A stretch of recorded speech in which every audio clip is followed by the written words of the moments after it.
Hello my dear students, this video is continuation with the previous video for chapter 2 computer languages. So which topics we are going to cover today is high level language, advantages and its disadvantages, then fourth generation language, its advantages and disadvantages, translator and its types, interpreter, compiler and assembler. So last time we discussed about what is computer language and types of computer language. In types we discussed that computer language is of two types, low level, high level and fourth generation language. Last time we discussed about low level, we are starting with the high level language today. So what is a high level language? High level language was developed in 1950s to overcome drawbacks of assembly language. The purpose of high level language is to enable people to write programs easily and in their own language, that is English. It uses English words rather than mnemonic codes that is used in the assembly language. The programs written in high level language, we are calling HLL as high level language, are called source code. The grammar and rules used in language is called syntax. So what is basically a high level language? See, for a language to be a very easy to understand and easy to learn, we compare it with the language of English.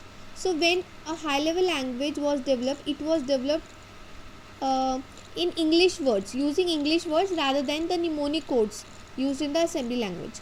And the programs written in this language are called source code, and syntax is something called as grammar and rules used in a language.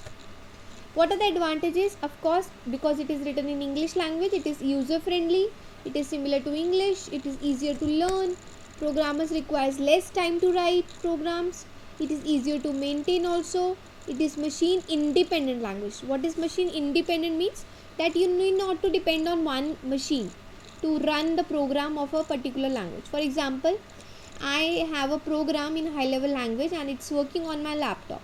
Now when I send it to my friend, it will work on her laptop also because it is machine independent. Okay, so examples of high level languages: C, C++, Java, Python and many more. There are many more languages. Disadvantages: there are less disadvantages as of advantages. So basically the disadvantages, it requires translator to convert into a machine language. You all know that what is machine language? 0 and 1, and computer understand only and only machine language. So if you are giving it a program in high level language, it has to be converted in a machine language, and to convert into a machine language we require a translator. Second drawback is that the code sometimes becomes inefficient when we compare it to assembly language. Next language we have fourth generation language. As the name says, fourth generation language is used for the latest artificial intelligence purpose. Okay, it consists of English like syntax that helps the programmer to write computer programs easily. It is machine independent language and the examples are Prolog. What are advantages? It has a user friendly interface, it is easier to use, it is similar to English language. And the drawbacks, sometimes the programs run slower because it's the machine code, that is the code what we write is longer and complex. Next we have topic, that is translator. What is a translator? I have already told you. Let me give you an example. Suppose I understand only English and I am talking to a person who understands only French. So how we both will communicate? It's difficult, no? I understand a different language than the other person. So what we need is a translator in between. A translator that converts English into French and French into English. Similarly, when we talk about computers, we know computers can understand instructions only when they are written in their own language, that is the machine language. Therefore, a program written in any other language, any other means assembly, high level, fourth generation, should be translated into a machine language, and the software that helps in translating is called a translator. There are three types of translators: interpreter, compiler and assembler. Let's talk about each one of them. Interpreter. What is an interpreter? An interpreter converts high level language into machine language line by line. Means if you are written 10 lines of code, so it will convert first line into machine language, then it will go to second line, then third line, then fourth line, and like line by line. Okay, and it translates one statement at a time into machine language and executes it. Error is also corrected line wise. For example, if I have two errors in first line, so that first error will be corrected and then it will go to next line to translate it.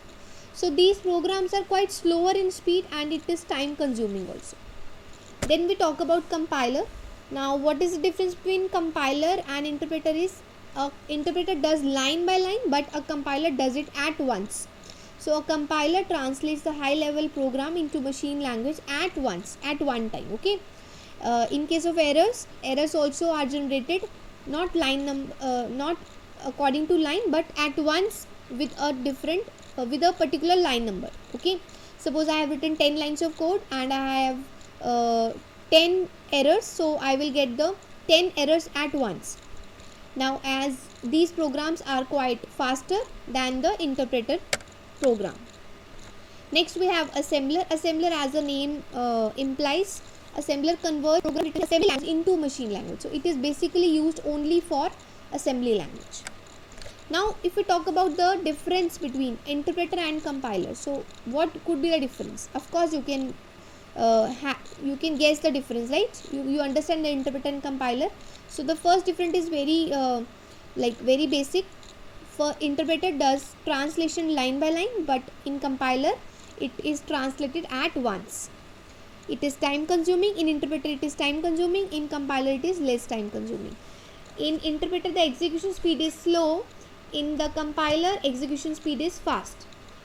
Interpreter generates error for one line at a time, whereas compiler generates list of errors with line number. Alright, so this was the difference between interpreter and compiler. Okay, so students, we have done with the chapter. Watch this video carefully, and if you have any doubts, please note it down. We will be discussing it soon. Thank you.